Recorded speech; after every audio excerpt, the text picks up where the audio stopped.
When I was very young, I was given a book for Christmas by my slightly mad and mostly religious step-grandmother. It was a huge and marvelously illustrated picture book which should have immediately grasped my attention, but unfortunately the title of this tome was the Read and Grow Picture Bible. My family was decidedly not religious, nor were any of my friends. However, we lived a long way from the nearest library, and being an avid reader, I eventually read the book that my grandmother gave me, burning through the biblical lore contained within and imprinting it on my childhood brain. If Grandma's plan had been to convert me, it worked, only briefly. Because that very same year, Teenage Mutant Ninja Turtles hit television, and the Bible was largely forgotten, along with being a good Christian girl. But one part of the Bible never really left me: the story of Noah. As I grew, it turned out I had an aptitude for problem solving in mathematics. My mother fought to get me included in advanced classes, and when she succeeded, a whole new world of numbers and equations opened up to me. Encouraged to work on our own projects, I often returned to the problem of Noah and his ark, and the improbability of his success in keeping all the animals alive. I researched and calculated the feed required for all the common animals kept in conventional zoos, as well as the freshwater requirements and the volume of dung produced. In every iteration of my work, the original biblical measurements of the ark got blown farther and farther out of proportion, confirming just how preposterous the idea of Noah's Ark was. When I presented my work to the low-key Christian high school mathematics teacher, his face flushed red, and he tore my calculations to pieces, tossing them into the rubbish bin beside his desk. Then he stalked up and down in front of the blackboard, lecturing me on the proper use of mathematics and admonishing me for my heresy. And so for a long time, I forgot about what I referred to as the Noah problem and focused on repairing my relationship with my teacher. Home computers hit the world around the time I left school, and so by the time I had finished my first year at university, computer labs had become a part of the curriculum. It seemed like cheating, using those number-crunching machines. I remember a friend of mine, a photorealist artist, complaining about how photography took no skill, because there was no effort required, and I felt the same about computers.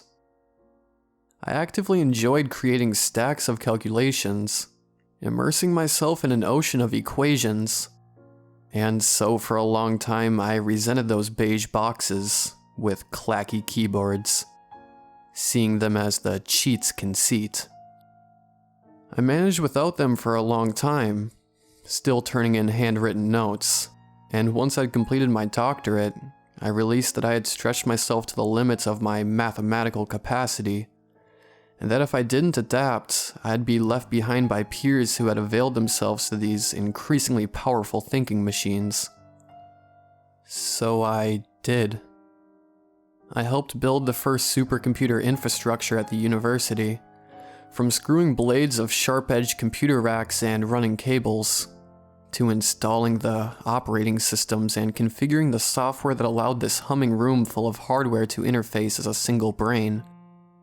I was so good at it that I was inducted into the university technology department and utilized for every future upgrade. It was an interesting journey, watching the first modest supercomputer clusters grow from basement closets to warehouse-sized rooms of air conditioning and white tiles. It wasn't long before my expertise was sought elsewhere, and I turned my talent for algorithms to creating the programs that made these huge information hives hum, which brings us close to present day, when I recalled my old obsession and began to ponder the Noah problem again. I can't tell you exactly who I work for, but suffice to say that money really isn't much of a concern to them. And so the equipment I'd been conducted to configure wasn't just bleeding edge. Most of it was so new that the boards and chips hadn't even been officially named yet. Working with this kind of infrastructure is annoying. Bugs and breakdowns are common, The first layer firmware needing constant tweaks to keep running, and heat blowouts plaguing the unstable chips. But if I'm truly honest with myself, I lived for this sort of problem solving. And when everything was finally up and running, I'd always be searching for new challenges to keep my mind occupied. The NOAA test was something I'd written years before as a sort of benchmarking tool for this type of infrastructure.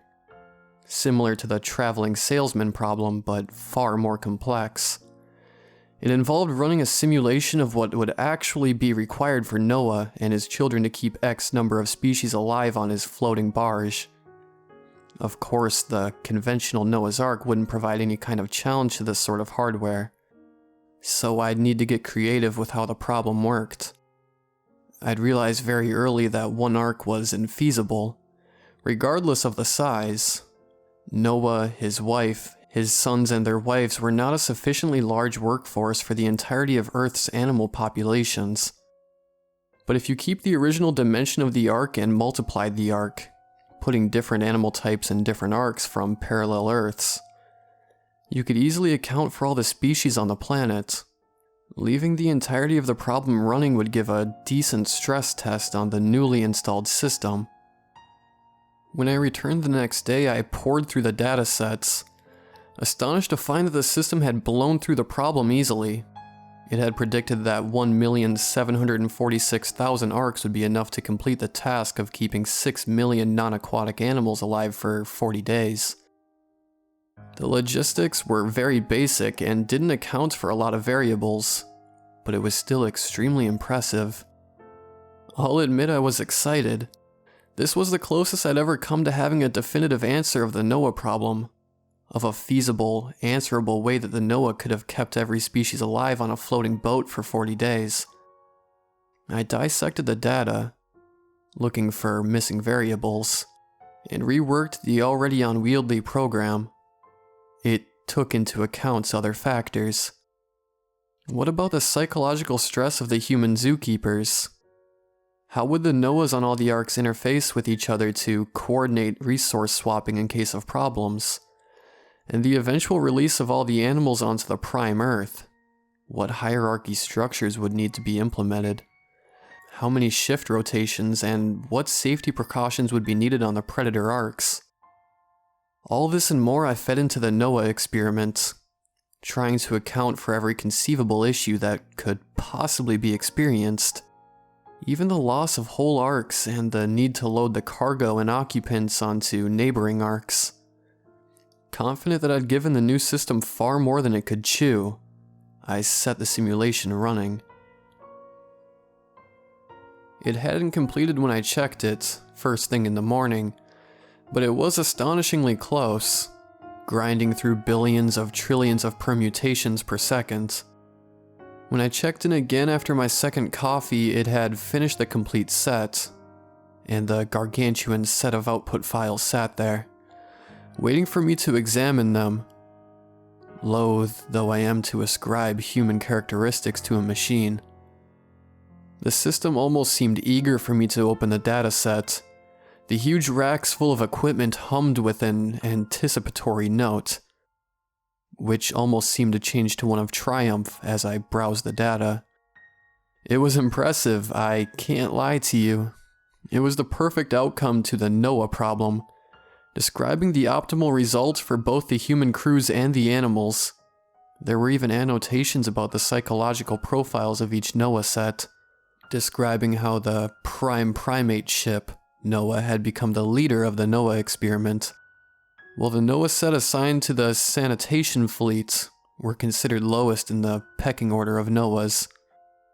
The complete hierarchy spooled down the page, showing the convoluted social structures that had arisen based around the types of life each ark sustained.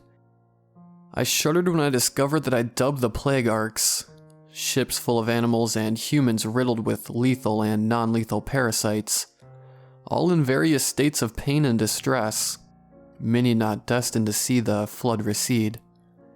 Which brought a curious thought to mind. If this was the maximal outcome of the Noah experiment, then what was the bleakest, most minimal requirement for the survival of every species? Typing frantically, I tweaked the parameters accordingly and set the simulation running. After the second day of runtime, I started to grow impatient. By the fourth day, I wanted to kill the experiment and start diagnostics on the software, suspecting a critical issue somewhere in the infrastructure. But on the end of the sixth day, it was complete, and the data set was fully populated, waiting for me to browse through its grim contents. Feeling like the antithesis of God on the seventh day, I clicked through folder after folder, growing progressively more horrified at the content of each. No, horrified isn't the right word. What I felt was darker, more visceral, more primitive than horror. It all began with the prime Noah. Even before the flood began, he was already dominating the other Noahs, utilizing angels as messengers between the parallel worlds. By the time the floods began and the numerous arcs began filling the ocean of prime Earth, he was ruling the 182,000 strong flotilla with an iron fist, utilizing a colossal silverback gorilla as his personal thug when he didn't get his way. Diminished in size from my original simulation, this one had Noahs and their families working like slaves, working themselves literally to death, in order to serve the grander purpose of the survival of all animal life. I read through datasets describing Noahs dying of exotic bacteria that ate them alive as they drowned in the shit and piss of millions of animals, unable to keep up with the sheer volume of excrement flowing out of the arks. Noahs under extreme stress killed one another over petty disputes over resources. Shems and Hams and Japheth strangled each other in their beds or pushed each other over the toxic jaws of Komodo dragons and starving Siberian tigers. But only survival of the animals mattered, so the losses of the human crews mounted as the simulation had run its course. By the time the flotilla found land, the Noah experiment was a plague-ridden hellscape of suffering and misery. Not one of the creatures abroad, primates or otherwise, free from some kind of abuse or psychological trauma. I had hoped it would all end there, but it didn't. The simulation predicted that Prime Noah had descended so far into megalomaniac madness that after the animals were safely dispersed, with many more human deaths, Prime Noah set the lesser Noahs and sons at each other's throats through cunningly engineered social strife. He watched as a bloodbath of unbridled murder ruled the camp of Noah. In the end, only Prime Noah remained, with his original wife, sons, and many of their duplicate wives. As they moved on from the camp, they left behind thousands of corpses to repopulate the earth with various carrion eaters and insects. But it was just a simulation. None of this was real. Noah's Ark had never existed. None of this had ever happened. It was all just data and calculations. Bits and bytes racing around inside thousands of miles of gold and copper conductors. On the 8th day, the data was gone. Not all of the data, mind you. Just the data from second Noah experiment, the one that had ended in the massacre, and the program I had written to run it. The first experiment, the perfect one, sat in the folder where I'd saved it, untouched. I was wild because this was a huge data breach. Security was super strict at this facility, as you can imagine. But everything appeared above board with my coworkers. None of them had been working in that area when the breach had occurred. Nobody had swiped into the room where the system terminal sat. The security footage of the room showed little more than gently winking server lights in the darkened area. But at exactly the times the files had vanished, right before the nightly backups, the monitor of my terminal flicked on briefly, illuminating the room for a few seconds before it switched off again. Nobody knew what to make of it. Several people suggested a Trojan had allowed someone to remotely access my terminal, but it was a ring-fenced system. Impossible to access externally. The forensics team had checked for potential hidden transmitters, but everything looked clean. Frustrated, I wrestled with the problem for weeks, trying to figure out how and why someone would steal this data.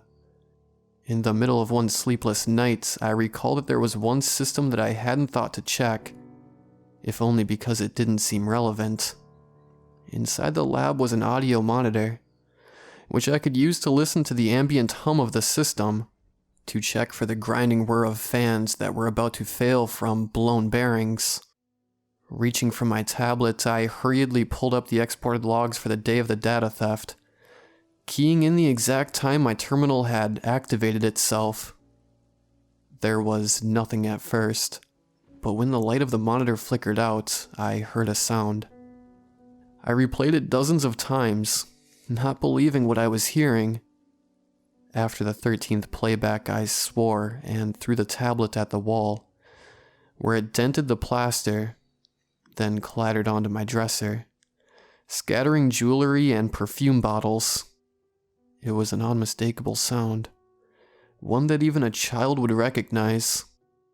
Thousands of winged creatures taking flight. I tore the system to pieces over the next week, checking everything from hard disk enclosures to cracking open the sealed UPS units that supported the racks of technology. I wasn't sure what I was looking for exactly, but when a single feather of white and gold lifted from the top of one of the dusty racks and settled at my feet, my knees wobbled and I sat abruptly on the tiles, staring at the impossible thing on the floor. I don't want to believe it's true. I don't want to think about the insane maelstrom of suffering that was spawned in the second Noah experiment. Because if I am responsible for that in any way, then I don't deserve to live. And if I am responsible for it, then I don't need God's forgiveness. I need yours.